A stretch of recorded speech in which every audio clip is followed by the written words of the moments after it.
Welcome back 24 round തുടരുകയാണ്. ഇപ്പോൾ ലഭിക്കുന്ന ഒരു വാർത്തയിലേക്ക് നമ്മൾ കടക്കുന്നു. മലപ്പുറം എടപ്പാളിൽ തീപ്പൊള്ളലേറ്റ് ചികിത്സയിലായിരുന്ന ആൾ മരിച്ചു. തുയ്യം സ്വദേശി അബ്ദുൾ റഷീദാണ് മരിച്ചത്.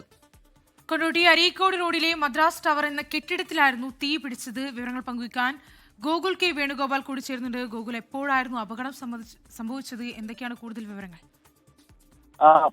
ശ്രീമതി, ഈ മാസം 16-ാം തീയതിയായിരുന്നു ഈ മദ്രാസ് ടവർ എന്ന കെട്ടിടത്തിന് തീ പിടിക്കുന്നത്. അതിൽ അബ്ദുൾ റഷീദ് കുടുങ്ങി പോവുകയായിരുന്നു. മൊബൈൽ ആക്സസറീസ് ഷോപ്പും ബാറ്ററി ഷോപ്പൊക്കെ ഉണ്ടായിരുന്ന ഒരു കെട്ടിടമാണ് അത്. അതിന് തീ പിടിച്ച സമയത്ത് അതിന്റെ 3-ാം നിലയിൽ അബ്ദുൾ റഷീദ് കുടുങ്ങി പോവുകയായിരുന്നു. രക്ഷാപ്രവർത്തനം ഏറെ ദുഷ്കരമായ സാഹചര്യത്തിലായിരുന്നു ഉണ്ടായിരുന്നത്. കാരണം ഈ മുറിക്കകത്ത് നിന്ന് പുറത്തേക്ക് ഇറങ്ങുന്ന ഭാഗത്തൊക്കെ തീ പടർന്നതോടുകൂടി ജനൽക്കമ്പിയൊക്കെ മുറിച്ചായിരുന്നു അബ്ദുൾ റഷീദിനെ പുറത്തെത്തിച്ചിരുന്നത്. പിന്നീട് അദ്ദേഹത്തെ കോഴിക്കോട് മെഡിക്കൽ കോളേജ് ആശുപത്രിയിൽ പ്രവേശിപ്പിക്കുകയായിരുന്നു. ചികിത്സയിലിരിക്കെ ഇന്ന് ഉച്ചയോട് കൂടിയിട്ടാണ് അദ്ദേഹത്തിന്റെ മരണം സംഭവിച്ചിട്ടുള്ളത്. അദ്ദേഹം മലപ്പുറം ജില്ലക്കാരൻ തന്നെയാണ്. എടപ്പാൾ സ്വദേശിയായ എടപ്പാൾ തുയ്യം സ്വദേശിയാണ് ഈ അബ്ദുൾ റഷീദ്. അദ്ദേഹവും അവിടെ തന്നെയുള്ള ഒരു സ്വകാര്യ സ്ഥാപനത്തിൽ ജീവനക്കാരനായിരുന്നു.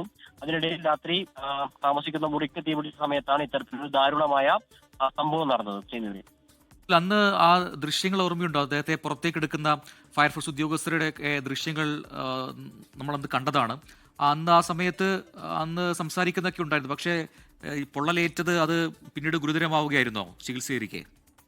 അത് തന്നെയാണ്. അത് സാഹസികമായിട്ടായിരുന്നു ഇദ്ദേഹത്തെ രക്ഷപ്പെടുത്തിയത്. കാരണം ഇതിനകത്ത് ഒരാളുണ്ട് എന്ന് ആദ്യം രക്ഷാപ്രവർത്തനം നടത്തുന്ന രക്ഷാസേനയ്ക്കോ നാട്ടുകാർക്കോ ഒന്നും മനസ്സിലായിരുന്നില്ല. പിന്നീട് അദ്ദേഹം മുറിക്കകത്ത് നിന്ന് മൊബൈലിന്റെ ഫ്ലാഷ് ഓണാക്കി ലൈറ്റ് കാണിച്ച സമയത്താണ് ഒരാൾ കുടുങ്ങിക്കിടക്കുന്നതായി മനസ്സിലാക്കിയത്. ഉള്ളിൽ കൂടി കടന്ന് അദ്ദേഹത്തെ രക്ഷിക്കാൻ ഏറെ പ്രയാസമായിരുന്നു. വഴിയിലൊക്കെ തീയായിരുന്നു, ഇറങ്ങുന്ന സ്റ്റെപ്പിന്റെ ഭാഗത്തൊക്കെ. പിന്നീട് ഏണി വെച്ചുകൊണ്ട് അദ്ദേഹം നിൽക്കുന്ന 3-ാം നിലയിലേക്ക് ഏണി വെച്ച് കയറുകയും അതിന്റെ ഗ്രില്ല് അദ്ദേഹത്തിന്റെ ജനലിന്റെ കമ്പികളൊക്കെ മുറിച്ചു മാറ്റി പുറത്തേക്ക് എത്തിച്ചു. പുറത്തെത്തിയ സമയത്ത് അദ്ദേഹം വർത്താനം പറയുക അദ്ദേഹത്തിന് ബോധമൊക്കെ ഉണ്ടായിരുന്നു. ആന്തരിക അവയവങ്ങളൊക്കെ പൊള്ളലേറ്റുണ്ടെന്നാണ് മനസ്സിലാവുന്നത്.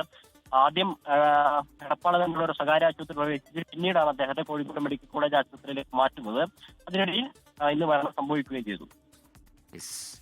എന്തായാലും അത് ദാരുണമായ സംഭവമായി മാറുകയാണ്. അതിസാഹസികമായാണ് അന്ന് ഈ തീപിടുത്ത സമയത്ത് മദ്രാസ് ടവർ എന്ന ബിൽഡിങ്ങിലാണ് തീപിടുത്തം ഉണ്ടായത്. വളരെ സാഹസികമായി അന്ന് ഈ കെട്ടിടത്തിനകത്ത് കുടുങ്ങിപ്പോയ ഇദ്ദേഹത്തെ അബ്ദുൾ റഷീദിനെ പുറത്തേക്ക് എടുത്തിരുന്നു. പിന്നീട് ആശുപത്രിയിൽ ചികിത്സയിലായിരുന്നു.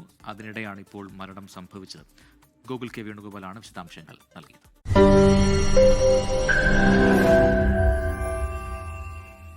ലോകത്തെവിടെയായാലും ഏത് സമയത്തും 24 വാർത്തകളും ഓഗ്മെന്റഡ് റിയാലിറ്റി പാക്കേജുകളും എക്സ്പ്ലെയിനറുകളും വിശദമായി കാണാൻ ഞങ്ങളുടെ യൂട്യൂബ് ചാനൽ നിങ്ങൾക്ക് സബ്സ്ക്രൈബ് ചെയ്യാം.